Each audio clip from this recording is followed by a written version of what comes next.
আওয়ামী লীগ উপকমিটি থেকে অব্যাহতিপ্রাপ্ত হেলেনা জাহাঙ্গীর গ্রেপ্তার, গুলশানের বাসায় র্যাবের অভিযানে মাদক অস্ত্র জব্দ।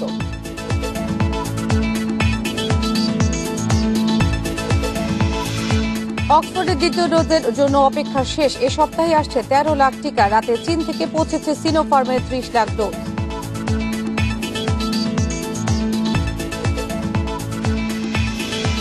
বেসরকারি হাসপাতালে অনুমোদন ছাড়াই করোনা চিকিৎসা করায় তথ্য পাচ্ছে না স্বাস্থ্য অধিদপ্তর।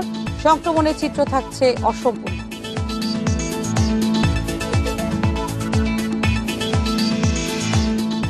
বরিশাল হাসপাতালে অক্সিজেন সরবরাহে উচ্চ দর হাঁকছে ঠিকাদার। ২ মাসেও প্ল্যান্ট চালু না হওয়ায় দুর্ভোগে রোগীরা।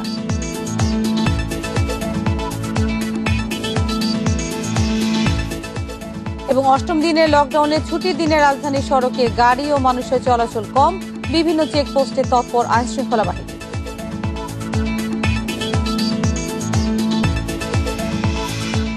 স্বাগত সকাল ৯টার ১ ঘন্টার বিরতিহীন ইন্ডিপেন্ডেন্ট সংবাদে। এই মুহূর্তে সংবাদে আপনাদের সঙ্গে আছি নুসরাত আফরিন।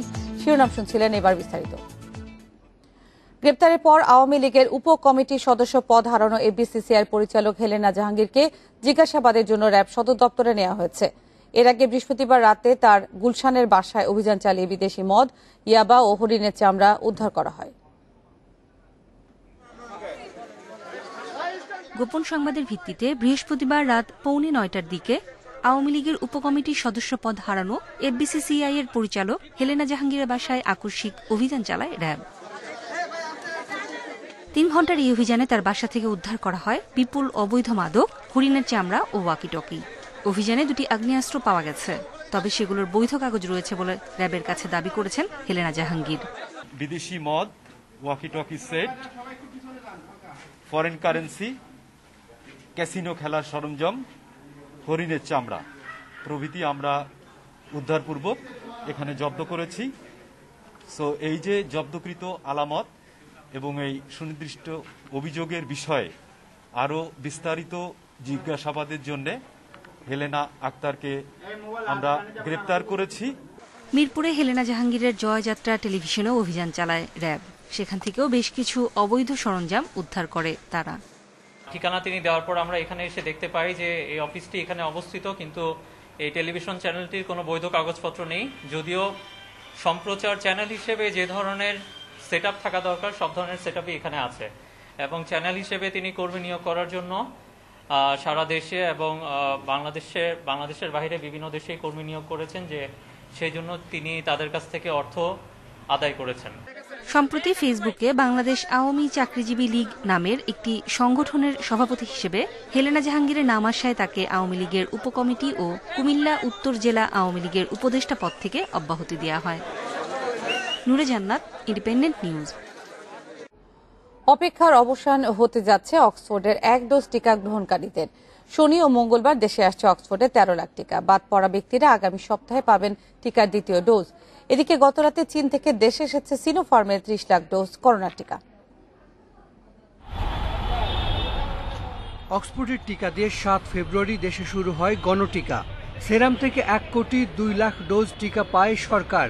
প্রথম ডোজ 58 লাখ আর দ্বিতীয় ডোজ পেয়েছেন 42 লাখ মানুষ। মজুদ শেষ হওয়ায় দ্বিতীয় ডোজ পাননি 14 লাখ টিকা গ্রহীতা। এদের বেশিরভাগের অপেক্ষা 3 মাসের বেশি। অবশেষে মিলতে যাচ্ছে টিকা। শনি ও মঙ্গলবার আসছে অক্সফোর্ডের 13 লাখ ডোজ। কোভ্যাক্স সুবিধার আওতায় টিকা দিচ্ছে জাপান।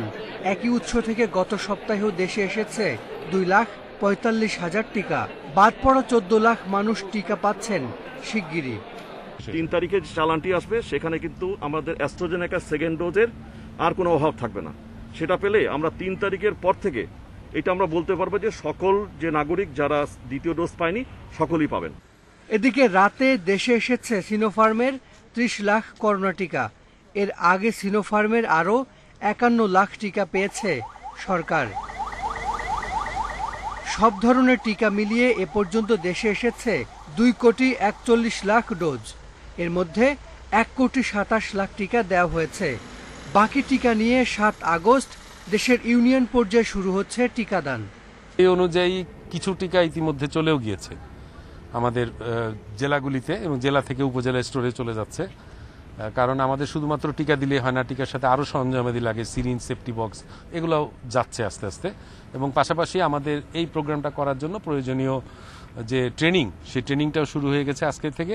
আজকেও আমরা 5টা ডিভিশনের ট্রেনিং করেছি, কালকে বন্ধ থাকবে, পরশুদিন আবার করব, এবং এইভাবে আমাদের 5 তারিখ পর্যন্ত ট্রেনিং চলবে, বিভিন্ন পর্যায়ের ট্রেনিংগুলো। চীন থেকে 3 কোটি ডোজ টিকা কেনার চুক্তি হয়েছে, সেখান থেকে আরও 1 কোটি 19 লাখ টিকা পাবে বাংলাদেশ। Hasan Misbah, Independent News, Dhaka. রাজধানীতে মাত্র 7 ভাগ বেসরকারি হাসপাতাল থেকে করোনা তথ্য পায় স্বাস্থ্য অধিদপ্তর।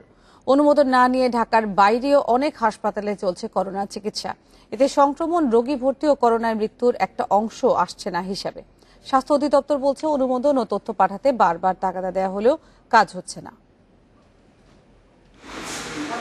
করোনার উপসর্গ নিয়ে কুমিল্লা থেকে উত্তরার আল আশরাফ হাসপাতালে এসেছেন নাজমা বেগম। জরুরি বিভাগে নেয়ার পর পাওয়া গেল না চিকিৎসক। বলা হলো চিকিৎসক আছেন আইসিইউতে। রোগীর অবস্থা গুরুতর হওয়ায় প্রয়োজন আইসিইউ। ডক্টর কোথায়? ডক্টর আইসিইউতে। আমি আসতেছি। আইসিইউতে গিয়ে দেখা গেল সেখানেও নেই চিকিৎসক। রোগী ভর্তি আছেন 4 জন। ডক্টর কই? ডক্টর ইমার্জেন্সিতে রোগী দেখতেছেন। করোনা সংক্রমণের সবচেয়ে ভয়ঙ্কর সময় পার করছে দেশ, আর এই সময়েও অনেক হাসপাতাল অনুমোদন ছাড়া করোনা চিকিৎসা দিয়ে যাচ্ছে। যেমন এই হাসপাতালের এটি হচ্ছে আইসিইউ এর একটি অংশ। শুধুমাত্র একটি বেড এখানে পাতিয়ে রাখা হয়েছে, আর তার সঙ্গে দেয়ালে সাঁটানো হয়েছে আইসিইউ। আইসিইউ এর জন্য এখানে প্রয়োজনীয় যা যা দরকার তার কিছুই নেই। এমনকি এই আইসিইউতে এসে আমরা চিকিৎসকের দেখাই পাইনি। পেশেন্ট ছিল তো চলে গেছে পরে। এখানে আইসিইউ যা যা লাগে তা তো কিচ্ছু নয়, শুধু একটা বেড দিয়ে কি আইসিইউ হয়? পাশে আরেক হাসপাতাল শিনশিন জাপান। কর্তৃপক্ষ জানালো এখানে করোনা চিকিৎসা হয় না। আপনাদের এখানে করোনা রোগী ভর্তি নেওয়া হয়? না স্যার, এখানে করোনা রোগী ভর্তি না হয় না। এবার হাসপাতালের 7ম তলায় গিয়ে পাওয়া গেল করোনা ওয়ার্ড। ভর্তি আছে কমপক্ষে 15 রোগী। আইসিইউতেও ভর্তি 10 জন। এই হাসপাতালে মারা গেছেন 10 করোনা রোগী। করোনা পজিটিভ এসছে 13-14 তারিখে। হ্যাঁ, করোনা রোগী ভর্তি আছে। কয়জন? 2 জন। রাডিক্যাল হাসপাতালেও চলছে করোনা চিকিৎসা।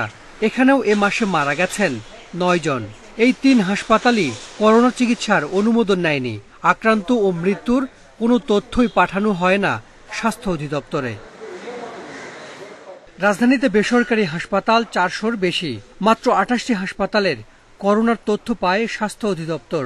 93 ভাগ হাসপাতালের তথ্যই থাকছে হিসেবের বাইরে। ফলে করোনা সংক্রমণ, রোগী ভর্তি, চিকিৎসা ও মৃত্যুর বড় অংশের খবরই আসছে না হিসেবে। কোভিড চিকিৎসা করতে আমরা কেউ বাধা দিচ্ছি না, অবশ্যই একটা লিখিত অনুমতির মাধ্যমে করতে হবে। কেন হবে? তাহলে এই তথ্যের গ্যাপটা থাকবে না, তথ্যগুলো আমরা পাবো। আমরা কিন্তু প্রত্যেককে আজকে যে হাসপাতালের অনুমতি চাবে তার যদি সক্ষমতা থাকে অনুমতি দিয়ে দেবো। স্বাস্থ্য অধিদপ্তর বলছে করোনার চিকিৎসা দিতে বাধা নেই, তবে রিজেন্ট হাসপাতালের মতো জালিয়াতি ঠেকাতে করোনা চিকিৎসার আগে নিতে হয় একটি প্রাথমিক অনুমোদন। রোগীর তথ্য পাঠাতে হয় অধিদপ্তরে, কিন্তু তা করছে না বেশিরভাগ হাসপাতাল। Hasan Misbah, Independent News, Dhaka. 2 মাস আগে অক্সিজেন প্ল্যান্ট নির্মাণ হলেও সরবরাহ ও গুদামজাত করতে অস্বাভাবিক দর হাঁকছে সরবরাহকারী প্রতিষ্ঠান স্পেকট্রা। চালু করা যাচ্ছে না বরিশাল মেডিকেলের করোনা ইউনিটের অক্সিজেন প্ল্যান্ট। এতে চরম দুর্ভোগে রোগীরা। অক্সিজেন সংকটে প্রতিদিনই বাড়ছে মৃত্যু। ইউনিসেফের সহযোগিতায় বরিশাল শেরেবাংলা মেডিকেলের করোনা ইউনিটের কাছে স্থাপন করা হয়েছে 10,000 লিটারের একটি অক্সিজেন প্ল্যান্ট। 2 মাস আগে এর নির্মাণ শেষ হলেও চুক্তি না হয় এটি চালু হচ্ছে না। প্ল্যান্ট চালুর জন্য অস্বাভাবিক দর হাঁকছে সরবরাহকারী প্রতিষ্ঠান স্পেকট্রা। হাসপাতালে বর্তমানে চালু থাকা প্ল্যান্ট, যেখানে প্রতি 10,000 লিটার লিকুইড অক্সিজেন সরবরাহে 2012 টাকা 50 পয়সা নিচ্ছে, সেখানে নতুন প্ল্যান্টে 15,525 টাকা দাবি করছে স্পেকট্রা। চুক্তিতে একটা রেটের উল্লেখ করা আছে যা লিন্ডের সাথে মিলতেছে না, দরে মিলতেছে না। এই বিধায় আমি প্রশাসনিক নির্দেশনা সহ এই দরপত্র যাচাই বাছাই করার জন্য আমি আমাদের মহাপরিচালক চিঠি প্রেরণ করেছি। এই অবস্থায় করোনা রোগীদের ইউনিসেফের নতুন অক্সিজেন প্ল্যান্ট চালু নিয়ে দেখা দিয়েছে চরম অনিশ্চয়তা। প্ল্যান্টে বসিয়েছে, সেখান থেকে আমাদের করোনা রোগীদের জন্য অক্সিজেন চাই। যে লিন্ডাক এবং স্পেকট্রা দুটাই যে প্ল্যান্ট বসছে, দুইটা থেকে যেন আমাদের করোনা ইউনিটে অক্সিজেন সরবরাহ হয়। এদিকে করোনা ইউনিটে অক্সিজেন সরবরাহ পয়েন্ট বাড়ানোর প্রক্রিয়া শুরু করেছে গণপূর্ত বিভাগ। এখনো হসপিটাল কর্তৃপক্ষ আমাদের কাছে চাহিদা দিয়েছে, চাহিদার প্রেক্ষিতে আমরা এটা প্রাক্কলন পাঠাইছি। এখানে যে আমাদের অক্সিজেনের যে ক্যাপাসিটি, সেই ক্যাপাসিটিটা বাড়াইতে হবে। এখানে যে ভিআই ট্যাঙ্ক স্থাপন করা হয়েছে, ওই ট্যাঙ্কটাকে চালু করা দরকার। বরিশাল শেরেবাংলা মেডিকেলে চালু রয়েছে ৬,৯৭৪ লিটারের একটি অক্সিজেন প্লান্ট। বর্তমানে এ থেকে ৩,৫০০ লিটার অক্সিজেন পাওয়া যাচ্ছে, আর ৭৫০ সিলিন্ডারের সরবরাহ হচ্ছে আরও ৭,৫০০ লিটার, যা চাহিদার তুলনায় কম। Independent news desk. ছুটির দিনের সকালে রাজধানীর সড়কে যানবাহন ও মানুষের চলাচল কিছুটা কম, তবে করোনা রোধে চলা কঠোর লকডাউনের ৮ম দিনে চেকপোস্টগুলোতে তৎপর রয়েছে আইনশৃঙ্খলা বাহিনী। প্রতিটি গাড়ি থামিয়ে তারা জানতে চাচ্ছে চলাচলের কারণ। জরুরি সেবায় জড়িতদের পরিচয়পত্র দেখে গন্তব্যে যাওয়ার অনুমতি দেওয়া হচ্ছে। সড়কে গাড়ি চলাচল কম দেখা গেলেও বেড়েছে রিকশা চলাচল। চিকিৎসা সহ নানা অজুহাতে আশপাশের জেলা থেকে অনেকেই আসছেন ঢাকায়। অকারণে বাইরে আসা ঠেকানো তৎপর রয়েছে পুলিশ। রাজধানীর মূল সড়কে লকডাউন মানার প্রবণতা দেখা গেলেও অলিগলিতে বিধিনিষেধ মানছে না কেউ। বৃহস্পতিবার লকডাউন অমান্য করে রাজধানীর বিভিন্ন জায়গায় ঘোরাফেরার অভিযোগে ৫৬৮ জনকে গ্রেফতার করেছে ঢাকা মহানগর পুলিশ।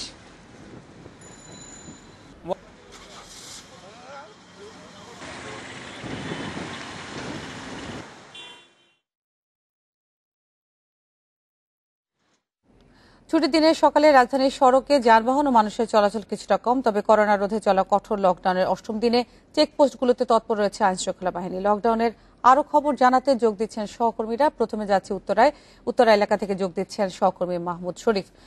উত্তরায় কি অবস্থা দেখছেন এবং রাজধানীতে আসলে প্রবেশের সংখ্যাটা কেমন, আর আজকে চাপ ঠেকাতে আইনশৃঙ্খলা বাহিনী কি ধরনের তৎপরতা দেখাচ্ছে? দেখুন, সাপ্তাহিক ছুটির দিনেও কিন্তু ঢাকায় প্রবেশ এবং ঢাকা থেকে বের হওয়ার যে চাপ সেটি আছে, তবে যানবাহন অনেক কম। ঢাকার ভেতরের চিত্র যদি দেখাতে চাই, ঢাকার যে উত্তরা এলাকায় দেখতে পাচ্ছেন, এখানে পুলিশের একটি চেকপোস্ট রয়েছে। এখানে বলা চলে গাড়ির চাপ যে কম এটি স্পষ্ট বোঝা যাচ্ছে। এরপরেও যে কিছু ব্যক্তিগত গাড়ি আসছে, প্রায় প্রত্যেকটি গাড়ি কিন্তু পুলিশের জিজ্ঞাসাবাদের মুখোমুখি হচ্ছে। কারণ আমরা জানি যে এই কঠোর লকডাউনের যেসব বিধিনিষেধ রয়েছে, সেই সব বিধিনিষেধ অনুযায়ী আসলে জরুরি প্রয়োজন ছাড়া কেউ বাইরে বের হলে তাকে যদি সে চেকপোস্টে জিজ্ঞাসাবাদে যৌক্তিক কারণ দেখাতে না পারে, তাকে জরিমানা গুনতে হয়। এবং এই জরিমানার ক্ষেত্রে আমরা যে বিষয়টি দেখে থাকি যে ব্যক্তিগত গাড়ি নিয়ে যারা বের হন, তাদের আসলে ড্রাইভিং লাইসেন্স, গাড়ির কাগজপত্র সব ঠিক আছে কিনা এটিও পরীক্ষা করা হয় বা জিজ্ঞাসাবাদ করা হয়, দেখা হয়। যদি সেগুলি ঠিক না থাকে, মেয়াদ উত্তীর্ণ থাকে, সেক্ষেত্রে একটি জরিমানা। আবার যদি সে যৌক্তিক কারণ দেখাতে না পারে যে কেন বের হয়েছে, তার যে আসলে যৌক্তিক কারণ থাকার কথা সেটি না থাকলে আরেকটি জরিমানা। অর্থাৎ ব্যক্তিগত গাড়ি নিয়ে যারা বের হচ্ছেন তারা কিন্তু দুটি প্রশ্নের সম্মুখীন হয়।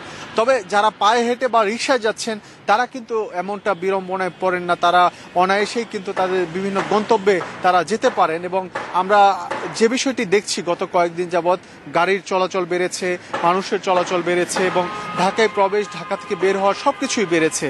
এই অবস্থায় কিন্তু আইনশৃঙ্খলা বাহিনীর সদস্যরা বলছে যে আসলে ঢাকার প্রবেশ মুখগুলো বা ঢাকার বিভিন্ন চেকপোস্টগুলোতে যদি প্রতিটি গাড়ি জিজ্ঞাসাবাদ বা তল্লাশির আওতায় আনা হয়, সেক্ষেত্রে দীর্ঘ যানজটের তৈরি হয়ে যায় এবং এই দীর্ঘ যানজটে অনেক জরুরি সেবার যেসব গাড়ি রয়েছে সেগুলি আটকে যায়। অ্যাম্বুলেন্সে যেসব রোগী ঢাকায় আসে সেগুলি আসলে ভোগান্তিতে পড়ে যায়। এই কারণে মাঝে মধ্যে কিছুটা শিথিলতা আমরা দেখতে পাই। তবে যেহেতু আজকে শুক্রবার, দেখতে পাচ্ছি সড়কে যানবাহনের পরিমাণ অনেক কম এবং ঢাকার প্রবেশমুখ, কিছুক্ষণ আগে গাবতলীতে ছিলাম, সেখানে দেখেছি একই রকম যানবাহনের চাপ কম, তবে মানুষের যে প্রবেশ, সেই প্রবেশ অব্যাহত আছে। তবে যারা প্রবেশ করছে তারা কিন্তু বেশিরভাগ মানুষই যৌক্তিক কারণ দেখাচ্ছেন এবং আইনশৃঙ্খলা বাহিনীর সদস্যদের জিজ্ঞাসাবাদে তারা যৌক্তিক কারণ দেখিয়ে তাদের বিভিন্ন গন্তব্যে তারা যাচ্ছে।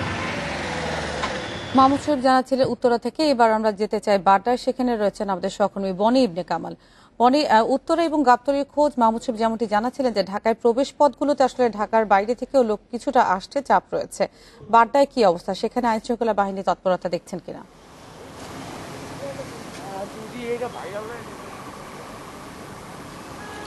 রাজধানীতে আসলে একে তো লকডাউন চলছে, দ্বিতীয়ত শুক্রবার, সব মিলিয়ে রাজধানীতে কিন্তু যে পরিবহন অর্থাৎ ব্যক্তিগত গাড়ি চলাচল একেবারেই কম আমরা দেখতে পাচ্ছি। তবে রিকশার চলাচল খানিকটা চোখে পড়ার মতোই।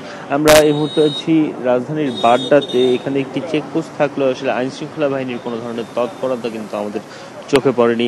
এছাড়া আমরা অন্যান্য বেশ কয়েকটি জায়গা ঘুরে এসেছি এর আগে, সেই জায়গাগুলোতে আইন শৃঙ্খলা বাহিনীর তৎপরতা কিছুটা আমাদের চোখে পড়েছে। তবে সবচেয়ে বড় কথা হচ্ছে যেহেতু আজকে শুক্রবার, ব্যক্তিগত গাড়ির চলাচল কম, সেক্ষেত্রে একটি ঢিলে ঢালা মনোভাব কিন্তু দেখাই যাচ্ছে।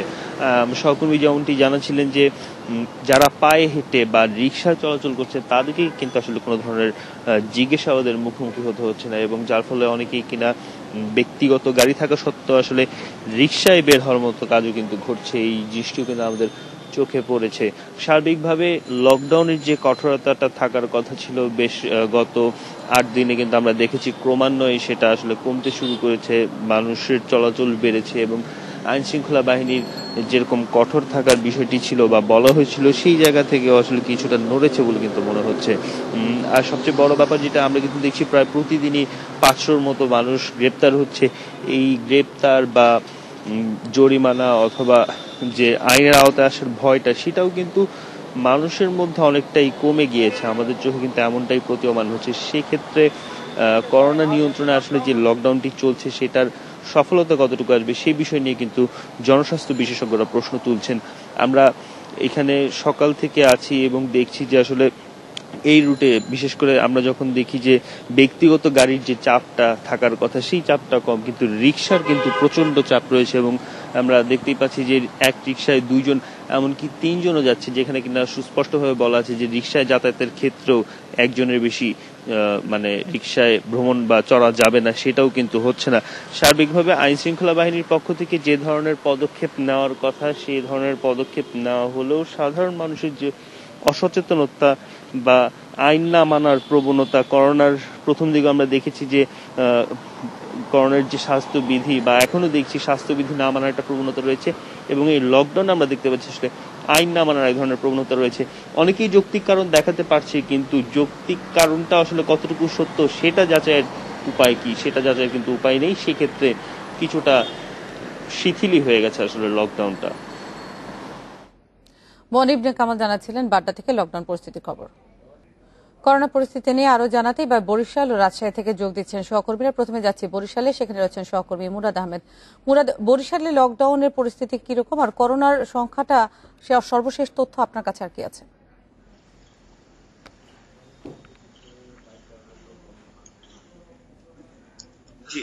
বরিশালের লকডাউন পরিস্থিতি স্বাভাবিকের চেয়েও স্বাভাবিক। আমি বারবারও একটা কথা বলার চেষ্টা করেছি যে প্রথম দিন থেকে এ পর্যন্ত দূরপাল্লার বাস লঞ্চ এবং অভ্যন্তরীণ রুটে বাস লঞ্চ চলছে না, বাস এই পর্যন্ত হচ্ছে সান্ত্বনা।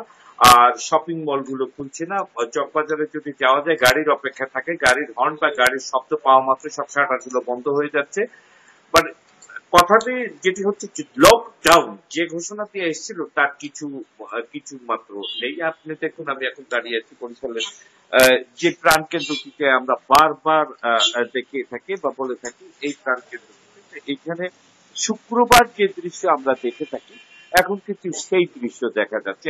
এইবারে শুক্রবারের সাথে যোগ হয়েছে বৃষ্টি, এবং সেই বৃষ্টিটা হচ্ছে খুব উপভোগ্য ইলশে গুড়ি বৃষ্টি। হ্যাঁ, যার ফলে এই ধরনের শুক্রবারে বরিশালের মানুষ যারা রয়েছে তারা ঘর থেকে খুব একটা বের হয় না, সেই দৃশ্যই কিন্তু আজকে দেখি। বরঞ্চ অন্য দিনের চেয়ে আজকে যেটা প্লাস হয়েছে সেটি হচ্ছে আমরা দেখেছি যে ইজি বাইক চলা শুরু করেছে, এবং ইজি বাইক চলছে ওভার প্যাসেঞ্জার নিয়ে। একদম চোখের সামনে স্বাস্থ্যবিধি ভঙ্গের যে নির্দেশন আপনারা দেখছি আর একটি ইজি বাইক আর চলছে। এটি কিন্তু বন্ধ ছিল, হালকা যানগুলো সব বন্ধ ছিল। এখন মনে করা হচ্ছে যে এরপর অন্যান্য মাহেন্দ্র থেকে শুরু করে অন্য যা আছে তাও হয়তো বা চলা শুরু করবে। এই গেল লকডাউনের কথা। এরপর যদি আমরা আসি যে করোনা আক্রান্তের বিষয়ে, গতকালও বরিশালে আমরা দেখেছি যে 12 জনের মৃত্যু হয়েছে। এর মধ্যে করোনা ইউনিটে 12 জনের মৃত্যু হয়েছে। এর মধ্যে 4 জন হচ্ছে করোনা পেশেন্ট এবং বাকি 8 জন হচ্ছে উপসর্গ।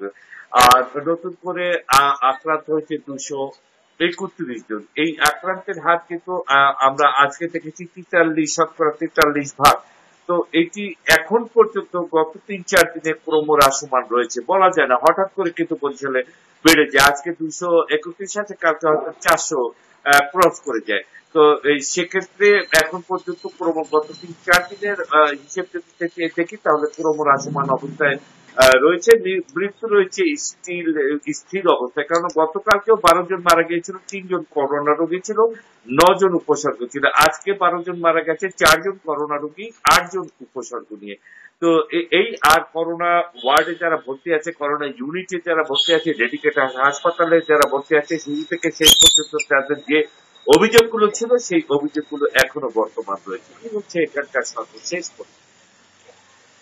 থেকে এবার আমরা যাচ্ছি রাজশাহীতে, সেখানে রয়েছে সহকর্মী মাইনুল হাসান। মাইনুল, প্রশাসনিক তৎপরতা কেমন দেখছেন লকডাউন পরিস্থিতিতে, আর এরপরে লকডাউনের পরে করোনা পরিস্থিতির কোনো উন্নতি হয়েছে কিনা, কি অবস্থা সেখানে?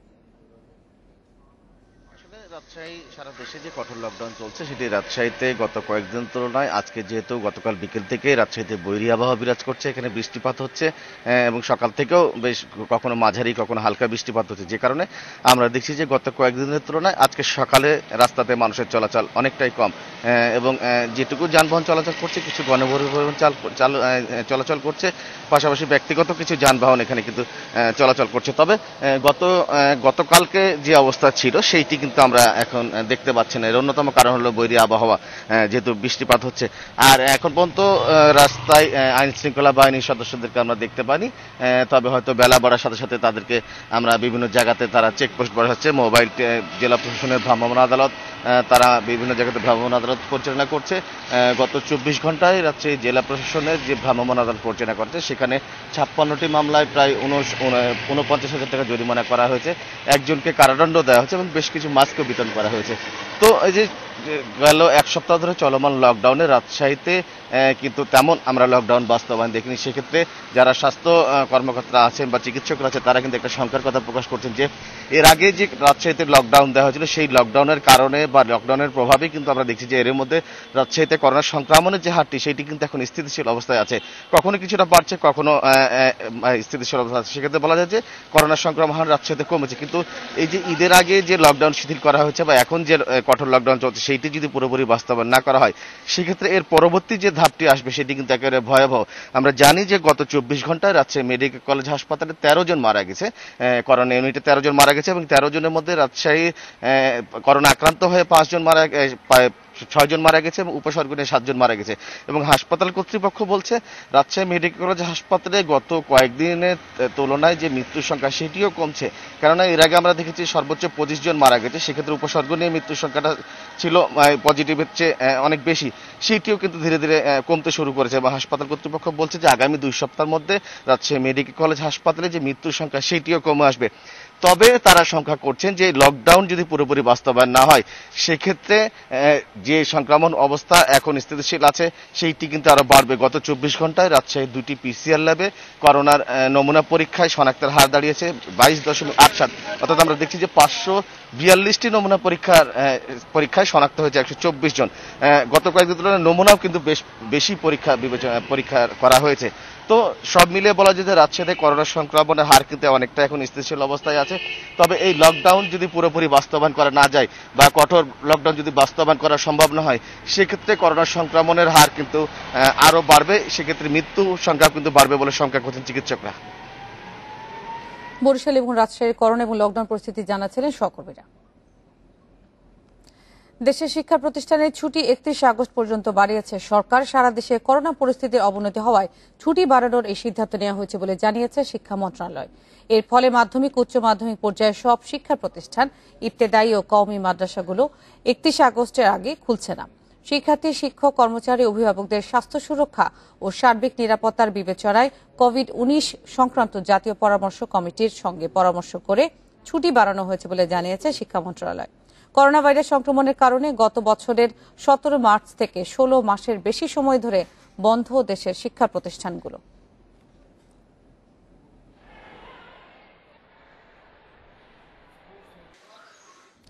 দেখছেন বিরতিহীন ইন্ডিপেন্ডেন্ট সংবাদে আরো থাকছে। সংক্রমণ বাড়ায় জাতীয় শোক দিবস সহ আগস্টের সব কর্মসূচি পালনে আওয়ামী লীগের সতর্কতা, হচ্ছে না কোনো গণজমায়েত অনুষ্ঠান।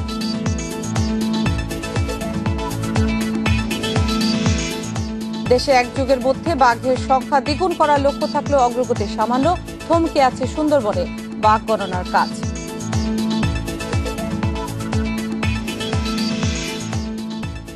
ডেঙ্গু আক্রান্ত হয়ে ঢাকায় নতুন করে হাসপাতালে ভর্তি 181 জন। রোগী বাড়ছে রাজধানীর বাইরেও।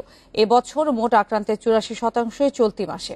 এদিকে চলমান অভিযানে লার্ভা পাওয়ায় 2 সিটিতে 5,60,000 টাকা জরিমানা করা হয়েছে। রাজধানীর পাশাপাশি জেলা শহরগুলোতেও ডেঙ্গু পরিস্থিতির অবনতি হচ্ছে, হাসপাতালে বাড়ছে রোগী। এ অবস্থায় জনসচেতনতা কর্মসূচি অব্যাহত রেখেছে ঢাকা উত্তর সিটি কর্পোরেশন। সঙ্গে চলছে চিরুনি অভিযান। তৃতীয় দিনে লার্ভা পাওয়ায় মামলা হয়েছে 36টি, জরিমানা প্রায় 4.5 লাখ টাকা। উত্তর ঢাকার মেয়র বলছেন, নিজেদের ঘরবাড়ি ও আশপাশের পরিবেশ নিয়মিত পরিষ্কার পরিচ্ছন্ন রাখতে পারলেই ডেঙ্গু ও চিকুনগুনিয়া প্রতিরোধ সম্ভব। আর এক্ষেত্রে নগরবাসীর সহযোগিতাও চেয়েছেন তিনি। এই করোনার সময় নিজে ঘরে বসে যদি আমরা আমাদের ঘরটাকে 10টায় 10 মিনিট, 10টায় 10 মিনিট, শনিবার 10টায় 10 মিনিট নিজের ঘরের যদি এই অপ্রয়োজনীয় জিনিসপত্রগুলো ফেলে দিই, তাহলে কিন্তু আমরা ডেঙ্গু থেকে বাঁচতে পারি। এডিস নির্মূলে অভিযান চলছে দক্ষিণ ঢাকায়ও। প্রায় প্রতিটি নির্মাণাধীন ভবনে মিলছে লার্ভা। 15 মামলায় জরিমানা করা হয়েছে 1,18,000 টাকা। ছাদ বাগানের মধ্যে কেউ পানি জমিয়ে রেখেছেন কিনা, নির্মাণাধীন ভবনগুলোও চেক করছি। যাদের বিরুদ্ধে এরকম পাওয়া যাচ্ছে যে অবহেলার কারণে আপনার লার্ভা তৈরি হচ্ছে, আমরা তাদেরকে জরিমানা করছি এবং এক্সট্রিম কেসে আমরা তাদের হয়তো জেল হাজতে প্রেরণ করছি। দেশে নানা হাসপাতালে চিকিৎসাধীন 642 ডেঙ্গু রোগী। এর মধ্যে 618 জনই রাজধানীর বাসিন্দা। এবছর সবচেয়ে বেশি 1920 ডেঙ্গু আক্রান্ত শনাক্ত হয়েছেন শুধু জুলাই মাসেই, যা মোট আক্রান্তের 83.77%। আর মৃত্যু হয়েছে 4 জনের। Adilur Rahman, independent News, Dhaka. বঙ্গোপসাগরে অবস্থানরত সুস্পষ্ট লঘুচাপটি ঘনীভূত হয়ে স্থূল নিম্নচাপে পরিণত হয়েছে। এটি বাংলাদেশের খুলনা, সাতক্ষীরা অঞ্চল ও তৎসংলগ্ন পশ্চিমবঙ্গ এলাকায় অবস্থান করছে। এর প্রভাবে আজও সারা দেশে বৃষ্টি হতে পারে। আবহাওয়া অধিদপ্তরের তথ্য অনুসারে দেশের কোথাও কোথাও ভারী থেকে অতি ভারী বৃষ্টি হতে পারে। অব্যাহত বৃষ্টির কারণে চট্টগ্রাম বিভাগের পাহাড়ি এলাকায় ভূমিধসের আশঙ্কা রয়েছে। এদিকে বিরূপ আবহাওয়ায় সমুদ্র উত্তাল রয়েছে। দেশের সমুদ্র বন্দরগুলোয় 3 নম্বর সতর্ক সংকেত বহাল আছে। আগামী শনিবার থেকে বৃষ্টি কমে আসতে পারে বলে জানিয়েছে আবহাওয়া অফিস। বুধবার সন্ধ্যা পর্যন্ত 24 ঘন্টায় সর্বোচ্চ বৃষ্টিপাত রেকর্ড করা হয়েছে মংলায় 253 মিলিমিটার।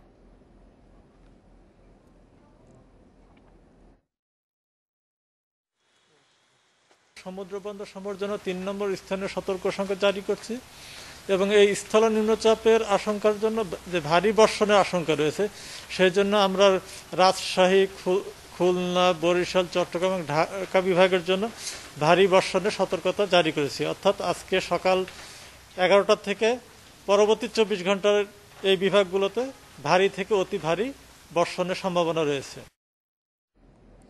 টানা বর্ষণে সৃষ্ট বন্যায় কক্সবাজারে এখনো 3 লাখের বেশি মানুষ পানিবন্দী। গত 4 দিনে পাহাড় ধস ও পাহাড়ি ঢলে 20 জনের মৃত্যু হয়েছে। এদিকে বান্দরবানে বন্যা পরিস্থিতি কিছুটা উন্নতি হয়েছে, তবে এখনো পানির নিচে অসংখ্য বাড়িঘর। টানা 4 দিনের বৃষ্টিতে এখনো পানিবন্দী বান্দরবানের লামা উপজেলার কয়েক হাজার মানুষ। এতে চরম দুর্ভোগে দুর্গতরা। এরই মধ্যে জেলার সদর উপজেলা অন্তত 2200 পরিবারের মাঝে খাবার বিতরণ করেছে স্থানীয় প্রশাসন। তবে বিশুদ্ধ পানির তীব্র সংকট দেখা দিয়েছে। পানি নামতে শুরু করায় সারা দেশের সাথে বান্দরবানের সড়ক যোগাযোগ স্বাভাবিক হতে শুরু করেছে। এদিকে কিছু এলাকায় পানি নামতে শুরু করায় বাড়িঘর ও রাস্তাঘাটের ক্ষতচিহ্ন দেখা যাচ্ছে। বাঁকখালী নদীর পাড়ে বিভিন্ন এলাকায় দেখা দিয়েছে ভাঙন। দুর্গত এলাকায় খাবার পানির তীব্র সংকট দেখা দিয়েছে। স্থানীয় প্রশাসনের পক্ষ থেকে ত্রাণ সহায়তা দেওয়া হলেও এখনো অনেকেই পাননি।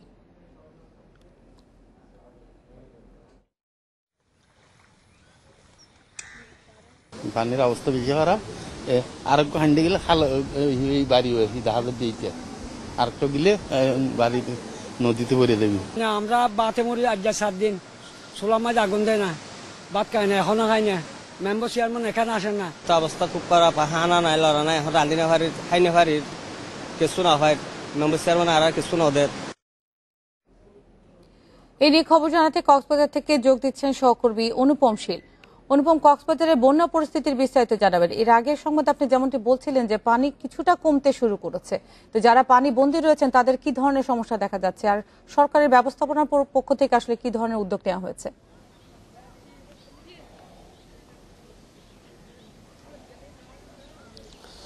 আমি এখন আছি মূলত রামু উপজেলার কাউয়ার খোপ এলাকায় এবং এটি ফরেস্ট অফিস এলাকা হিসেবে এখানকে স্থানীয়ভাবে পরিচিত।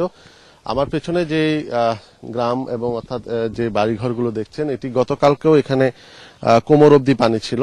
এখন আজকে গতকাল রাতে যেহেতু এখানে এই এলাকায় বৃষ্টি হয়নি সেই হিসেবে গতকাল রাত থেকে আসলে আস্তে আস্তে পানি কমতে শুরু করেছে, তবে এখনো এখানে রাস্তাঘাটে বাড়িঘরে অনেক জায়গাতেই পানি রয়ে গেছে। আর পানি যে সমস্ত রাস্তাঘাট বা বাড়িঘর থেকে নামছে স্বভাবতই সেখানে এখন গত 3 দিনের এই পানিবন্দী অবস্থার যে ক্ষত সেটি স্পষ্ট হয়ে উঠছে। অনেক রাস্তাঘাটের অনেক জায়গায় ভেঙে পড়েছে, বেশ কিছু বড় বড় গাছপালা ভেঙে পড়েছে রাস্তার উপর। এখানে এই সড়কটি অর্থাৎ এইখানে গর্জনিয়া থেকে হয়ে নাইক্ষংছড়ি যাওয়ার একটি সড়ক সেটি ভেঙে এবং সেখানে একটি গাছও বেশ কয়েকটি গাছ উপড়ে পড়ে পুরো রাস্তাটি এখন বন্ধ, অর্থাৎ এখানে যান চলাচলও বন্ধ আছে। আর এক্ষেত্রে যেই বিষয়টি সরকারি সহায়তার যে বিষয়টি সেটি আমরা দেখছি যে এখনো পর্যন্ত কক্সবাজারে কিন্তু মোট 71টি ইউনিয়নের মধ্যে 51টি ইউনিয়নই পানিতে প্লাবিত হয়েছে, অর্থাৎ গ্রামের হিসেব যদি আমরা করি তাহলে অন্তত 518টি গ্রাম। আর এই গ্রামগুলোতে অন্তত 3 লাখ মানুষ দুর্গত এই এবারের বন্যায় দুর্গত অবস্থায় আছে। তো গতকাল রাত পর্যন্ত আমরা যেটি জেলা প্রশাসনের পক্ষ থেকে খবর পেয়েছি যে তারা 200 মেট্রিক টন চাল, নগদ 15 লক্ষ টাকা এবং 2000 প্যাকেট শুকনো খাবার ইতিমধ্যে এইসব এলাকার দুর্গত মানুষের জন্য প্রস্তুত করেছেন বা দিয়েছেন।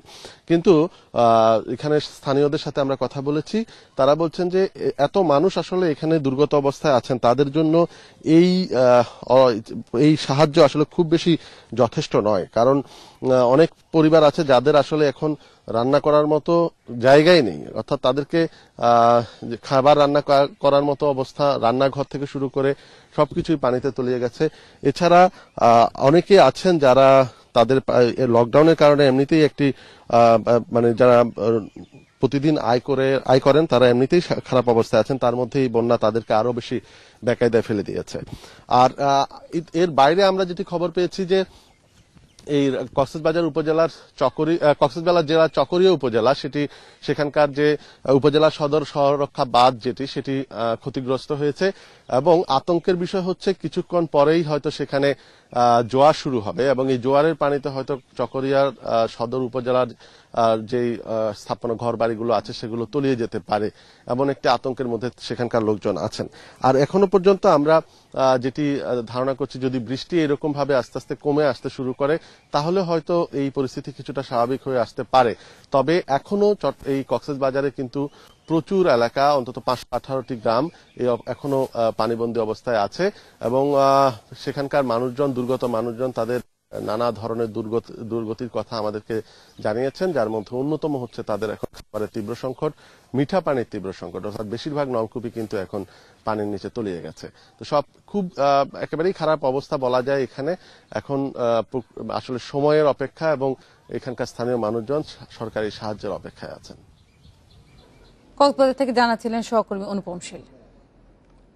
চট্টগ্রামের খুলশীতে একটি পাহাড়ের একাংশ ধসে পড়েছে, তবে এতে কোনো হতাহতের ঘটনা ঘটেনি। পাহাড়ের আশপাশের প্রাণহানি ঠেকাতে 5টি পরিবারকে নিরাপদে সরিয়ে নিয়েছে ফায়ার সার্ভিস। ফায়ার সার্ভিস জানিয়েছে বৃহস্পতিবার বিকেল 4:45টার দিকে জমিয়াতুল উলুম আল ইসলামিয়া মাদ্রাসা পাহাড়ের একটি অংশ ধসে পড়ে। ধসে পড়া মাটির কারণে খুলশীর বায়তুল আমান হাউজিং এলাকার একটি প্রবেশপথে প্রতিবন্ধকতা তৈরি হয়। ঘটনার পর পাশে থাকা একটি একতলা ভবনের 5টি পরিবারও সাময়িক আটকা পড়ে। খবর পেয়ে ফায়ার সার্ভিসের 3টি ইউনিট ঘটনাস্থলে গিয়ে আটকে থাকা পরিবারগুলোকে নিরাপদ স্থানে নেয়ার পাশাপাশি সড়কে জমে থাকা মাটি সরিয়ে নেয়। বাড়তি সতর্কতা হিসেবে পাহাড়ে বসবাসরত মাদ্রাসার শিক্ষার্থীদেরও সরে যাবার নির্দেশনা দেওয়া হবে বলে জানান ফায়ার সার্ভিসের কর্মকর্তারা।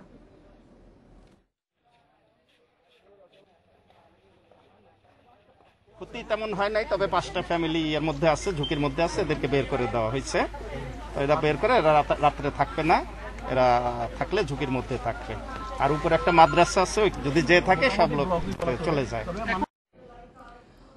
করোনা পরিস্থিতির অবনতি হওয়ায় জাতীয় শোক দিবস সহ আগস্টের সব কর্মসূচি পালনে সর্বোচ্চ সতর্ক থাকার সিদ্ধান্ত নিয়েছে আওয়ামী লীগ। কোনো অবস্থাতেই যেন স্বাস্থ্যবিধি লঙ্ঘিত না হয় সেদিকে থাকছে মূল দৃষ্টি। গণজমায়েত হয় এমন কোনো আয়োজনও এবার থাকছে না। 15ই আগস্ট জাতীয় শোক দিবস। দিনটি সামনে রেখে আগস্ট জুড়েই নানা কর্মসূচি থাকছে আওয়ামী লীগ ও সহযোগী সংগঠনগুলোর। এছাড়া 5ই আগস্ট শেখ কামালের জন্মদিন, 8ই আগস্ট শেখ ফজিলাতুন্নেসা মুজিবের জন্মদিন, 17ই আগস্ট সারা দেশে একযোগে বোমা হামলা, 21শে আগস্ট গ্রেনেড হামলার দিনেও কর্মসূচি থাকছে দলটির। তবে দেশে করোনা সংক্রমণ শুরুর পর থেকেই পরিবর্তন আসে কর্মসূচি পালনের আঙ্গিকে। গত বছরের তুলনায় এখন পরিস্থিতি আরও উদ্বেগজনক হওয়ায় আগস্টের কর্মসূচির পরিকল্পনায় রক্ষণশীল থাকছে আওয়ামী লীগ। 15ই আগস্ট সহ অন্যান্য যে দিবসগুলো রয়েছে আমরা যথারীতি সেই স্বাস্থ্যবিধি মেনেই সীমিত পরিসরে আমরা পালন করার সিদ্ধান্ত গ্রহণ করেছি। তবে পরিস্থিতির উপর নির্ভর করবে। সংক্রমণের হার যদি বেড়ে যায়, মৃত্যুর হার যদি বেড়ে যায়, তাহলে তো আমাদের কর্মসূচি সীমিত করা ছাড়া কোনো উপায় থাকছে না। দলের জ্যেষ্ঠ নেতারা বলছেন, আওয়ামী লীগ কোনোভাবেই চায় না দলীয় কর্মসূচি পালন করতে গিয়ে পরিস্থিতি আরও নাজুক হোক। কোনোভাবে স্বাস্থ্যবিধি লঙ্ঘন করা যাবে না। স্বাস্থ্যবিধি লঙ্ঘন হওয়া মাত্রেই আরও বিপদ টেনে নিয়ে আসা, আবার কোভিড আক্রান্ত হওয়া। কাজে কোভিড যাতে আক্রান্ত না হন সেই কারণে সকলকে অনুরোধ করব স্বাস্থ্যবিধি যথার্থভাবে পালন করার জন্য। করোনা সংকট কেটে গেলে আবারও স্বতঃস্ফূর্ততার সঙ্গে আগস্টের কর্মসূচি পালন করা হবে বলেও আশাবাদী আওয়ামী লীগ। শাহাদাত স্বপন, ইন্ডিপেন্ডেন্ট নিউজ, ঢাকা। 2010-এর আন্তর্জাতিক বাঘ সম্মেলনে দেশে বাঘের সংখ্যা দ্বিগুণ করার প্রতিশ্রুতি দিলেও সেই লক্ষ্যে অগ্রগতি সামান্য। গত 3 বছরে শুরু করা যায়নি বাঘ গণনার কাজ। জানা নেই সুন্দরবনে বর্তমানে বাঘের সংখ্যা। প্রতি 3 বছরে একবার জরিপ হবার কথা থাকলেও শেষ বাঘ শুমারি হয়েছে 2016 সালে। তবে গণনা না হলেও প্রধান বন সংরক্ষক দাবি করেছেন সুন্দরবনে বাঘের সংখ্যা স্থিতিশীল আছে। 2010 সালে রাশিয়ার সেন্ট পিটার্সবার্গে আন্তর্জাতিক বাঘ সম্মেলনে এখন বাংলাদেশ, ভারত, নেপাল, চীন সহ বাঘ আছে এমন 13 দেশের সরকার প্রধানরা হত্যা বন্ধ ও 2022 সালের মধ্যে ডোরাকাটা বাঘের সংখ্যা দ্বিগুণ করার প্রতিশ্রুতি আসে সম্মেলন থেকে। তবে গত 1 দশকে দেশে এ বিষয়ে অগ্রগতি সামান্য। 2015 সালের প্রথম শুমারিতে বাঘের সংখ্যা ছিল 106টি, আর 2018 সালে ইনফ্রারেড ক্যামেরা ট্র্যাপিংয়ে জানা যায় বাঘের সংখ্যা বেড়ে দাঁড়িয়েছে 114তে। তাই সুন্দরবনে বাঘের সংখ্যা বাড়ছে এমন দাবি বন বিভাগের। এই 4 বছরের মধ্যে আমাদের টাইগার কনজারভেশনের যে ইনিশিয়েটিভগুলো আমরা নিয়েছিলাম সেইগুলো বাস্তবায়ন করার জন্য আমাদের প্রায় 7.5% বাঘের সংখ্যা আমরা বাড়াতে পেরেছিলাম। এবং আগামী বছরে আমাদের আবার 3rd টাইম ক্যামেরা ট্র্যাপিং এর মাধ্যমে বাঘ জরিপের জন্য আমাদের পরিকল্পনা আছে। এদিকে 2.5 বছরে সুন্দরবনে 4টি মৃত বাঘ উদ্ধার হয়েছে, নেই নতুন বাঘের খবর। অথচ এর মধ্যে নেপালে বাঘের সংখ্যা দ্বিগুণ করেছে, ভারত ও ভুটানেও 10 বছরের দ্বিগুণের কাছাকাছি। থাইল্যান্ডে 90টি থেকে এখন 189টি বাঘ রয়েছে। পপুলেশনটা যাতে আর ডিক্লাইন না করে, যেখানে এসেছে সেখানেই যাতে থাকে এবং সেখানে আমরা ধীরে ধীরে আগাতে পারি। আমি মনে করি যে আমাদের যথাযথ নজর দেওয়া উচিত, কারণ আমরা এখনো অনেক পেছনে আছি আমাদের পার্শ্ববর্তী দেশের তুলনায়। সেই অঙ্গীকার পূরণের ক্ষেত্রে আমরা অনেক পিছিয়ে আছি। বাঘ রক্ষায় 105 কোটি টাকা ব্যয়ে সুন্দরবন সুরক্ষা প্রকল্প একনেকে অনুমোদন হলেও অর্থ বরাদ্দ হয়নি। আর 40 কোটি টাকা ব্যয়ে প্রস্তাবিত বাঘ সুরক্ষা প্রকল্প বাতিল হয়েছে পরিকল্পনা কমিশনে। যেখান থেকে এই ধরনের প্রকল্পগুলো পাশ হয়ে আসে তারা এটির প্রতি একেবারেই অনীহা। কেন বাঘের পিছনে এত অর্থ খরচ করতে হবে? সুন্দরবন আমাদের গর্বের জায়গা। সেই সুন্দরবনের প্রাকৃতিক পাহারাদার হচ্ছে বাঘ। এখন সেটি যদি আমরা রক্ষা না করতে পারি তাহলে সুন্দরবনও কিন্তু আমরা রাখতে পারবো না। গবেষকরা বলছেন বিশ্বের 3890টি বাঘের মধ্যে শ্বাসমূলীয় বনে বাঘ আছে শুধু সুন্দরবনেই। Shahriar Anirban, Independent News, Dhaka. দেখছেন বিরতিহীন সংবাদ। সংবাদে আরো থাকছে, ভিকারুননিসা নূন স্কুলে উন্নয়ন কাজে কয়েক কোটি টাকার অনিয়মের প্রমাণ, ভর্তি বাণিজ্য নিয়ে শিক্ষা বোর্ডের তদন্ত চলছে।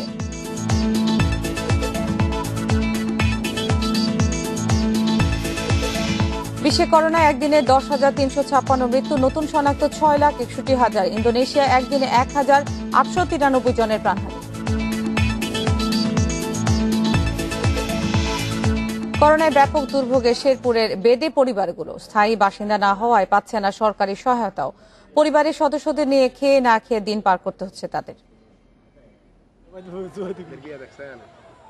শেরপুর সদর উপজেলার ব্রহ্মপুত্র ব্রিজের পাশে বসবাস 40টি বেদে পরিবারের। এছাড়াও জেলার বিভিন্ন এলাকায় ছড়িয়ে ছিটিয়ে আছে আরও প্রায় 60টি পরিবার। এতদিন এসব বেদে পরিবার গ্রামগঞ্জ ও শহরে সাপের খেলা দেখিয়ে উপার্জন করলেও করোনায় তা বন্ধ। খাদ্য সংকটে মারা গেছে অনেক সাপও। বর্তমানে অর্ধহারে অনাহারে দিন কাটছে তাদের। গ্রামে গেলে আমরা খেলা খোলা দেখায়, তাবিজ তুবিজ বিক্রি করি, মনে করে কিছু করতে পারতেছি না। এখন আমরা ওষুধ পালাও বিক্রি করতে পারছি না, খেলা দেখাতে পারছি না, বাচ্চা কাছে আমাকে কষ্ট আছি, ব্যবসা বাণিজ্য করতে পারতেছি, সাপও ধরতে পারতেছি না, কোনো কানে যাইতে পারতেছি না, খুব অভাব আছে। স্থায়ী বাসিন্দা না হয় এসব বেদে পাচ্ছে না সরকারি সহায়তাও, তবে তাদের সহায়তার আশ্বাস দিচ্ছেন জনপ্রতিনিধিরা। আমরা উপজেলা প্রশাসন বিষয়টি সম্পর্কে অবগত হয়েছি। সংশ্লিষ্ট ইউনিয়ন পরিষদের চেয়ারম্যান সাহেবকে আমরা বিষয়টি নিয়ে তাদের সাথে কথা বলে কতগুলো পরিবার আছে তাদেরকে সহযোগিতা করার আশ্বাস দিয়েছি। করোনাকালে সরকারি সহায়তা চান এসব বেদে পরিবার। Independent news desk. কঠোর লকডাউনের মধ্যেও ছুটির দিনে রাজধানীর কারওয়ান বাজার সহ প্রায় সব বাজারে রয়েছে স্বাভাবিক বেচাকেনা, রয়েছে ক্রেতার ভিড়ও। এ বিষয়ে আরো জানাতে রাজধানীর কারওয়ান বাজার থেকে যোগ দিচ্ছেন সহকর্মী শাহিদ আহমেদ। শাহিদ, আজকে ছুটির দিন, লকডাউন চলছে, এর মধ্যে বেচাকেনা চলছে, কেমন দেখছেন ক্রেতাদের ভিড়?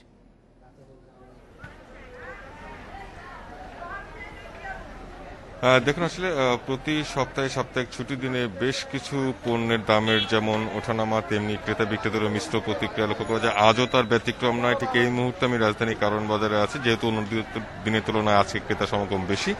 আমি যদি একটু চিত্র আপনাকে দেখাই, তবে বেশিরভাগ পণ্য বা কোনো কোনো পণ্যের দাম বেশি বা দাম কম এটা যেমন আছে, তবে এখন বাজারে সব থেকে বেশি লক্ষণীয় এবং সব থেকে বেশি চিন্তার বিষয় সঠিকভাবে স্বাস্থ্যবিধি না মানার মানুষের মধ্যে যে অনীহাটা। আমি কিছুক্ষণ আগে ঠিক এর কিছু দূর কাছেই হাতিরপুল কাঁচা বাজার গিয়েছিলাম, তো ওইখানেও দেখেছি একই চিত্র, তবে তার থেকে ভয়াবহ চিত্রটা রাজধানী কারওয়ান বাজারে। বেশিরভাগ ক্রেতা বিক্রেতা মুখে ন্যূনতম মাস্ক পর্যন্ত নাই, যদিও কোনো বেশিরভাগ ক্রেতাদের এই মাস্ক ব্যবহারের সংখ্যাটা একটু বেশি, আর বিক্রেতাদের মধ্যে এই সংখ্যাটা নেই বললেই চলে। কেন মাস্ক পরছেন না বা কেন স্বাস্থ্যবিধির প্রতি অনীহা, এই কথাটা তাদের কাছে যখন জিজ্ঞাসা করি তারা তখন বলছে যে না অজুহাতের কথা বলছে, অর্থাৎ কথা বলতে সমস্যা বা বিকৃতিতে সমস্যা, তারা অভ্যস্ত না, এইরকম নানা রকম অছিলা বা অজুহাত তারা দিচ্ছে এই মাস্ক না ব্যবহারের ক্ষেত্রে। আর ক্রেতাদের সাথে যখন কথা হয়েছিল স্বাস্থ্যবিধি যেহেতু বলছে যে নিত্য প্রয়োজনীয় পণ্য কেনার জন্য তারা বাজারে আসছে, তারা চেষ্টা করছে ন্যূনতম যেন মাস্ক পরার জন্য, তবে শারীরিক যে দূরত্ব, ভিড় এড়িয়ে চলা, এই বিষয়টা রাজধানীর কাঁচা বাজারে তারা বলছে এটা অনেকটাই অসম্ভব এরকম ভাবে মেনটেন করার জন্য। আর স্বাস্থ্যবিধি মেনে চলার জন্য সরকারিভাবে যে প্রচেষ্টা সেটাও কিন্তু লক্ষণীয় না। আরেকটি যদি দামদারের বিষয় আপনাকে বলা হয়, সেক্ষেত্রে সপ্তাহের ব্যবধানে অর্থাৎ ঈদের পরে আমরা যদি বলি চালের বাজারটা একটু অস্থির, অর্থাৎ মোটা চালের তুলনায় চিকন চাল কেজিতে প্রায় 2 টাকা বৃদ্ধি পেয়েছে। গতকালকে খাদ্য বাণিজ্য কৃষি মন্ত্রণালয়ে একটা আন্তঃমন্ত্রণালয় বৈঠক ছিল, তখন সে বৈঠকের শেষে বাণিজ্য খাদ্য সচিবের সাথে কথা হয়েছে, তিনি যেটা বলছেন যে খবর জানাচ্ছিলেন কারওয়ান বাজার থেকে। বিকারুন্নিসা স্কুল অ্যান্ড কলেজের উন্নয়ন কাজে কয়েক কোটি টাকার অনিয়মের প্রমাণ পেয়েছে শিক্ষা মন্ত্রণালয়। এ বিষয়ে প্রস্তুত তদন্ত প্রতিবেদনও, সেই সঙ্গে ভর্তি বাণিজ্য নিয়ে অনিয়মের তদন্ত শুরু করেছে ঢাকার শিক্ষা বোর্ড। বিকারুন্নিসা নুন স্কুল অ্যান্ড কলেজের বিরুদ্ধে উঠেছে ভর্তি বাণিজ্য সহ নানা অনিয়মের অভিযোগ। এর প্রেক্ষিতে আর্থিক অনিয়ম তদন্তে নামে শিক্ষা মন্ত্রণালয়ের পরিদর্শন ও নিরীক্ষা অধিদপ্তর। এরই মধ্যে তৈরি হয়ে গেছে তাদের প্রতিবেদনও। সেই প্রতিবেদনে বলা হয়েছে, সরকারি নিয়ম না মেনে দরপত্র ছাড়াই উন্নয়ন কাজ করেছে কর্তৃপক্ষ। কলেজের আসবাবপত্র না পেয়েই শোধ করা হয়েছে 12,58,000 টাকা। ক্লাসরুমের বেঞ্চ কেনায় 11,16,000 টাকার অনিয়ম। স্কুল ও কলেজের বসুন্ধরা শাখায় নির্মাণ কাজের নিয়ম না মেনে খরচ 1,59,00,000। ভাউচার নেই খেলাধুলার জন্য খরচ করা প্রায় 2.5 লাখ টাকার।